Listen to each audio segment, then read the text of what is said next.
It's not. Like the call I got yesterday, Eric, where the veteran now has three different kinds of cancers, and his spouse, he's elderly. His spouse is up there in years, and she can't get him in and out of bed. She can't do any of that stuff. She needs in-home health care, but he's not they never registered him, or he never registered in the VA. So he can't go to his VA doctor and ask for in-home assistance. So they have to get him enrolled. That takes time, and you don't have time when you're laid up, you're sick, or you're going into hospice. You want to be way ahead of the game and get enrolled in the VA. You don't have to change anything you do with your outside health care. VA just becomes another resource. You have another primary care doctor that just does the VA stuff, and if you like the doctors you have in private care, but just go to the VA once a year, get your blood work done, meet your doctor, so that when catastrophic things happen, you have access to the VA.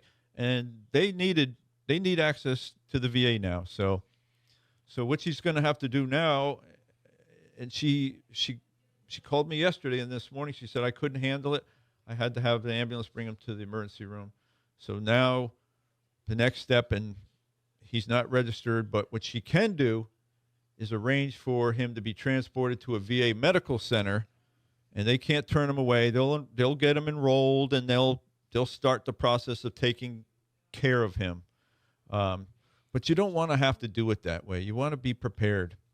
And it's specific about, I believe, about your case. The sad thing about it is that they were at the office a couple of years back, so they knew about it back then, because we always mentioned that. That is true. So even that we mentioned that a couple of years back, still up to date, Yeah. they didn't do it.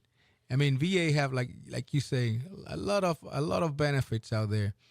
You can even enroll and have, if something happened to you, that you can opt out to have like a whole team going to your house, through the geriatric department. So, but like Dave said, you have to be enrolled in the system. And to your point before, they had stretched themselves so thin financially by making all these improvements to their house and refinancing, to the point that their mortgage